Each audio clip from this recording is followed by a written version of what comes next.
अस्सलाम वालेकुम वरहमतुल्लाहि वबरकातुहू। आज हम बात करेंगे नौ का नक्श कह लें या इसको ट्रिपल नाइल कह लें। वो आप अक्सर आपने देखा होगा कि नक्श जो नौ का बनता है उसमें जैसे 3 दफ़ा नौ नौ लिखा होता है, यानी एक लाइन में नौ, फिर दूसरी लाइन में नौ नौ 3 दफ़ा, फिर तीसरी लाइन में नौ नौ 3 दफ़ा। अच्छा, ये एक चौकोर नक्श बनाते हैं। ये तावीज़ की सूरत में भी होता है और ये अक्सर लोग अंगूठी में भी पहनते हैं। और इस बारे में ये कहना है कि बहुत सारे मतलब यानी मसाइब, मुश्किलात और कामयाबी, यानी बहुत सारी चीज़ें इसके इसकी वजह से ये वो नक्श इस्तेमाल करते हैं, तावीज़ की सूरत में या अंगूठी की सूरत में पहना जाता है। मतलब ये अक़ीदा रखा जाता है कि इसके बहुत फ़ज़ाइल हैं। अच्छा, सबसे पहले तो इस मौजू को शुरू करने से पहले फिर हम इसकी तारीख़ देखेंगे। आज आपसे मैं गुज़ारिश करूँगा कि इस प्रोग्राम को आखिर तक देखें, क्योंकि जो सीक्वेंस मैं इसमें लेके चलूँगा तो इसकी तारीख़ मैं पीछे से लेके चलूँगा और क्लोज़ इसको एंड में करूँगा। तो कोशिश करूँगा जल्द से जल्द बताने की। तो ये मैंने मेरे सामने सूरह जिन है इस वक़्त। ये कुरान की आयत मैं इसलिए रखना चाह रहा हूँ कि इससे फिर हम आवाज़ करते हुए चलेंगे पूरे मौजू का। अब सूरह जिन की 28 आयतें हैं टोटल इसके अंदर। इसके अंदर ये 26वीं आयत से मैं पढ़ना शुरू कर रहा हूँ, जहाँ इल्म गैब के बारे में बताया गया। 26वीं आयत का तर्जुमा है, वो गैब का जानने वाला है और अपने गैब पर किसी को मुतला नहीं करता। अच्छा, यहाँ पर फ़ला युज़हिरु लिखा हुआ है, यानी किसी को ज़ाहिर नहीं करता, यानी वो अपने गैब किसी को ज़ाहिर नहीं करता। 27वीं आयत इसकी कह रही है, सिवाय उस पैगंबर के जिसे वो पसंद कर ले या जिसे वो चुन ले, लेकिन इसके भी आगे पीछे पहरेदार मुक़र्रर कर देता है। यानी वो अल्लाह ताला अहकामात अपने जो ज़ाहिर अल्लाह हमारे सामने नहीं है, ज़ाहिर नहीं है, तो वो बज़रिए नबी और वही के ज़रिए अपने अहकामात नबी को भेजता है और पहरेदार मुक़र्रर करता है। से मुराद ये है कि उसके पास भी डायरेक्ट मुलाकात नहीं है नबी से, जो भी नबी होता है वक्त का, यानी जिब्राइल अलैहिस्सलाम के ज़रिए बतौर एक फ़रिश्ता के, मतलब यानी बज़रिए फ़रिश्ता ये अहकामात जो है वो अम्बिया को मिलती है।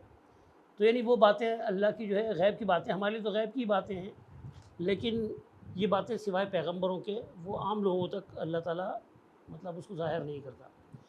फिर इसकी 28वीं आयत, ताकि इनके रब के पैगाम पहुंचा देने का इल्म हो जाए। यह है जी मज़ीद वज़ाहत, यानी वो इसलिए कि पैगंबरों के ज़रिए अल्लाह ताला जब अहकामात हम तक पहुंचाता है तो मकसद क्या है, ताकि इनके रब के पैगामात पहुंचा देने का इल्म हो जाए।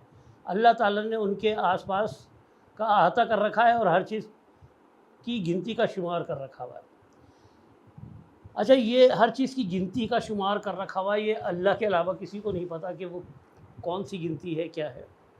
लेकिन बदकिस्मती से कि हमारे यहाँ जो इस आखिरी लफ्ज़ को लेके कि गिनती का शुमार कर रखा है, बहुत सारी बदगुमानियाँ पैदा की जाती हैं दीन के अंदर और बहुत सारी गुमराहियाँ भी फैलाई जाती हैं।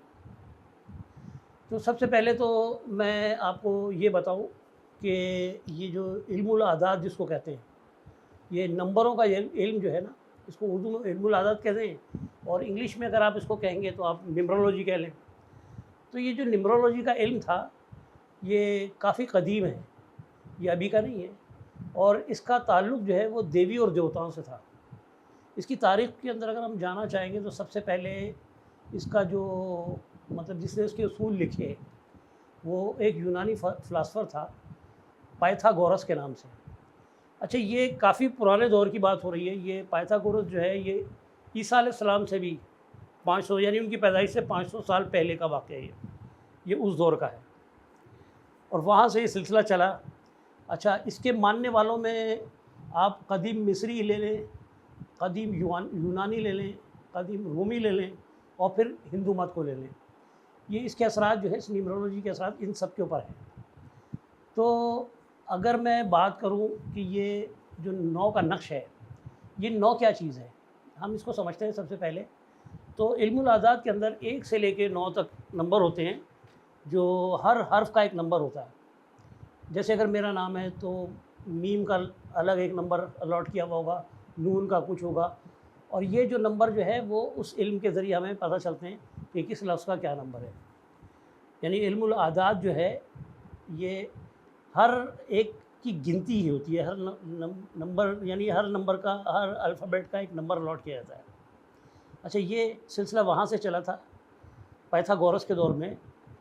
तो ये इसमें जो भी थे इसका ताल्लुक़ जो है उस टाइम पे देवियों से था। तो अब ये जो 9 देवियाँ थी, ठीक है, यानी क्योंकि मैं अभी ज़िक्र कर रहा हूँ आपसे यूनानी फ़िलासफ़र यानी यूनान की बात कर रहा हूँ, तो उनकी 9 देवियाँ थी। ये मैंने कुछ इन्फॉर्मेशन निकाली है, तो वो 9 देवियाँ कौन हैं? अच्छा, 9 देवियाँ उनकी भी थी यूनानियों की, और 9 देवियाँ जो है रूमियों की भी थी। अच्छा, अकायद क्योंकि वो उस टाइम पर देवी देवताओं का के मानने वाले थे ये, तो इनके जो इन 9 देवियों के बारे में हम देखेंगे कि क्योंकि इनका अक़ीदा ये है कि हर लफ्ज़ की ताकत है, एक एनर्जी रखता है। तो जिस तरह हिंदुओं में वो कहते हैं कि वो देवी की शक्तियाँ हैं, तो इसी तरह से ये जो इसकी ताकत है या उसकी तवानाई है, यानी उससे हमें उन देवियों से हमें ये चीज़ें हासिल होती हैं। तो यूनानी देवी है जिस तरह एथीना के नाम से पहले नंबर पर, ये दानिश, जंग और हुनर की देवी थी। अब यही देवी जो इसी हवाले से जो रूमियों के अंदर देवी थी उसका नाम था मिनर्वा। दूसरे नंबर पर है आर्टिमिस, जंगल, शिकार और चाँद की देवी, और ये रोमियो के अंदर जो थी डियाना के नाम से थी। तीसरे नंबर पर है अफ्रोदेती, मोहब्बत और ख़ूबसूरती की देवी है। अच्छा, तीसरे नंबर पर रोमियो के अंदर है वेनस के नाम से। चौथे नंबर पर है हेरा, ये शादी और औरतों की देवी है। और ये जो इनके अंदर अगर हम लेंगे रोमियो में, तो ये बन जाएगी जोनो के नाम से। पाँचवें नंबर पर है ये है हैसीटा, और यही देवी यहाँ पर वसीटा के नाम से है ये रोमियो में। ये घर और ख़ानदान की ज़िंदगी की देवी है। छठे नंबर पर है देमीतर, और यहाँ पर है कैरस, ये ज़राअत और अनाज की देवी है। इसी तरह सातवें नंबर पर है यरसिफून, और सातवें नंबर पर यहाँ पर हमें मिल रही है प्रोस्पीना। ये दोनों दुनिया की मलका और बहादुरी की देवी है ये। इसी तरह आठवें नंबर पर है निमासिन, और यहाँ पर आठवें नंबर पर है फॉर्चूना। अब ये खुशनसीबी कह लें, याददाश्त की देवी है, खुशनसीबी और याददाश्त की देवी है। 9वें नंबर पर यूनानियों के अंदर जो है वो नाइके या नाइकी कह लें आप, ये अक्सर आपने देखा होगा जूतों के ब्रांड पे भी लिखा हुआ नाइके या कुछ नाइकी कहते हैं, NIKE स्पेलिंग इसकी। और यहाँ पर है यहाँ पर ये लिखा हुआ है बेलोना के नाम से है। अब ये क्या है, ये फ़तह की देवी है।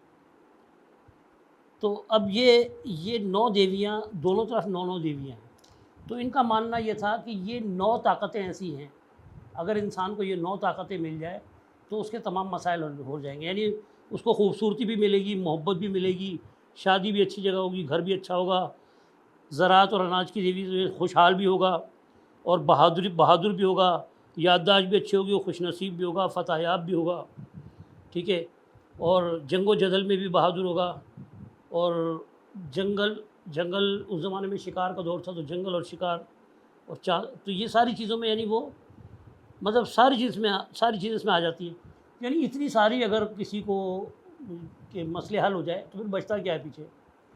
तो इसीलिए ये 9 का नक्श जो है ना, वो भी यही काम कर रहा है। अब हम आगे चलेंगे, जब हम इसको खोलेंगे तो आपके सामने आएगा। अच्छा, ये मैं आपको बताऊं कि ये सिर्फ यहीं तक नहीं रुका, यानी ये रूमियों और यूनानियों तक नहीं रुका ये सिलसिला फिर उसके बाद हिंदू मत के अंदर आया। हिंदू मत के अंदर दुर्गा पूजा भी है। कभी आप यूट्यूब पर जाके दुर्गा पूजा लिखेंगे तो आपको पता चल जाएगा। तो इसमें नवेत्री पूजा भी हो सकती है। इनके पूजा के अंदर एक ये भी मिलेगी आपको, नवेत्री पूजा। अब ये नवेत्री 9 से है, तो वो जो अगर आप देखेंगे जो पूरा पूजा जो करते हैं दुर्गा की पूजा, इनकी जो वेदों के अंदर भी इसका जिक्र है। तो ये जो पूजा करते हैं, तो ये 9 दिन पूजा करते हैं उसकी, और उसका भी इल्मुल आदत के ज़रिए कोई चार्ट बनाते हैं और उसको रखते हैं, और उसके बाद 9 दिन पूजा करते हैं, और 10वें दिन फिर उस चार्ट को वो उनका तावीज़ होता है, ठीक है। यानी उनके पास ये सारी की सारी जो वो लोग इच्छाएँ कहते हैं, उनकी इच्छाएँ सारी की सारी पूरा हो जाती है, यानी ख्वाहिशात। तो ये सिर्फ यहीं तक सिलसिला नहीं रुका, बल्कि अल्लाह के नबी के बाद जब मुसलमान 2 ग्रुप में कन्वर्ट हुए, तो उसके अंदर एक ग्रुप था फ़िक़्ह जाफ़रिया।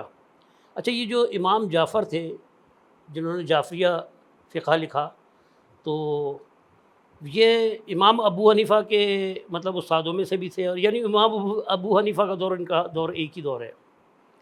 तो अब इन दोनों में से कोई एक सीनियर होगा, बहरहाल इतना मेरे इल्म में नहीं है, लेकिन जो मैंने पढ़ा है वो यही पढ़ा हुआ है कि ये उनके इमाम अबू हनीफ़ा इनके शागिर्दों में से थे।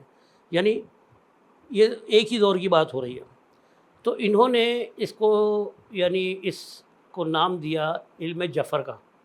वही अक्सर आप इनकी जंतरियों में देखेंगे, वहाँ पर भी आपको ज़ायचे वायचे मिलेंगे और इल्मुल आज़ाद ही मिलेगा आपको। तो जफ़र का अगर हम उर्दू तर्जुमा करें तो बनता है ख़ज़ाना, फ़ारसी में करेंगे तो गंज। ठीक है, तो ये नौ का नक्श यहीं से निकला है। हमारे यहाँ जो नौ का नक्शा है वो यहाँ से निकला। अब इसकी दलील क्या है कि क्योंकि वहाँ देवियाँ थीं, और इसी तरह ये जब हिंदू तक पहुँचे तो वहाँ 9 देवियाँ थीं, लेकिन जब हिंदू मत में आए तो उन्होंने दुर्गा के 9 रूप बनाए और कहा कि इसके अंदर 9, अब ये सारी 9 चीज़ें जो थी ना, वो दुर्गा के अंदर इन्होंने डाल के उसकी पूजा की, कि यानी 9 खूबियाँ उसके अंदर एक ही शख्सियत में डाल दी उन्होंने। और इस तरह वो दुर्गा पूजा करते हैं और नवेत्री पूजा भी करते हैं, नवेत्री मनाते हैं वो, तो 9-10 दिन होते हैं, 9 दिन की इनकी पूजा होती है इसमें।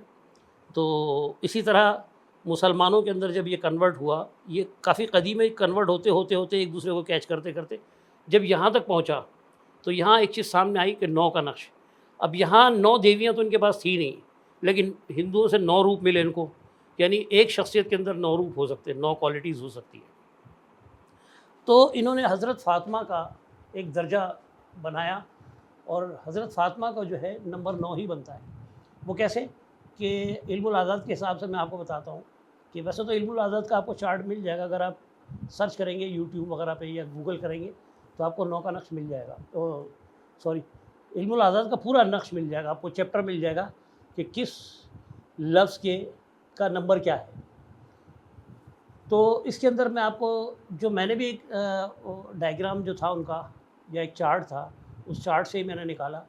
फ़े का बनता है, फ़ातिमा का लिखेंगे फ़े, अलिफ़, तोए, मीम और हे, ये बनता है फ़ातिमा। तो फ़े का नंबर जो बनता है वहाँ 80 बनता है। फ़े के बाद अलिफ़ का 1 बनता है, तोए का 9 बनता है, और मीम का 40 बनता है, और आखिर में जो शोशे वाली हे रह जाती है उसका बनता है 5। तो आप इन सब को ऐड कीजिएगा, तो ऐड करने का इसका तरीका ये होता है कि 0 की वैल्यू नहीं होती, क्योंकि 1 से लेकर 9 तक नंबर काउंट होते हैं।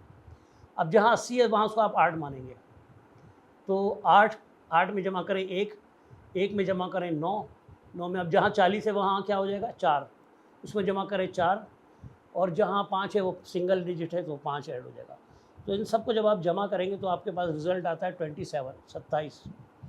फिर आखिरी जो भी बचता है उसको लेफ़्ट राइट, क्योंकि सिंगल डिजिट पे चलना है, तो 2 और 7 को जब हम जमा करते हैं तो 7 और 2 9 बन जाते हैं। तो ये जो 9 जो है फ़ातिमा का जो नंबर बन रहा है वो बन रहा है 9। तो अब इन्होंने क्या किया कि 9 से निकाल के 9 का नक्श बना दिया। अच्छा, वो जो नक्श है अगर आप उसको गौर करें तो जिस तरह मैंने कहा ना, अंगूठी पे भी नज़र आता है आपको, किसी की अंगूठी में आप देखेंगे 9 का नक्श, तो आपको वाज़ेह नज़र आ जाएगा, 3 लाइनें होंगी 9 की, और 3 दफ़ा 9 होगा, यानी 999, फिर 999, फिर 99। अब आप किसी एंगल से भी उसको ऐड करेंगे, यानी अगर आप लेफ़्ट से चल रहे हैं तो 9 या 27, 27, वही 7 और 2 9 हो गए। तीनों लाइन में अगर आप इस तरह जा रहे हैं तो आपको 27 मिल रहा है, यानी 9 बन रहा है, हर लाइन का 9 बन रहा है। अगर इस तरह उफ़क़ी और उम्मीदी दोनों सूरतों में आप अगर देखेंगे ना, तो यहाँ भी 3 9 है, इस तरह भी 3 9 है, इस तरह भी 3 9 है, तो यहाँ भी 27 27 27, यानी कि 9 9 9। अगर आप इसको डायगनल इस तरह लेके चलें, हॉरिजॉन्टल और वर्टिकल को छोड़ के अगर डायगनल ले लेते, इस तरह तिरछा ले लें आप, चाहे लेफ़्ट टू राइट ले लें या राइट टू लेफ़्ट ले लें, तो आप इस तरह देखेंगे तो ऊपर वाला, बीच वाला और नीचे वाला, तो ये भी 3 9 बन गए, और इधर भी 3 9 बन गए, यानी हर एंगल से वो घूम कर 9 ही आता है। तो ये 9 की फजीलत बयान करके उन्होंने बताया।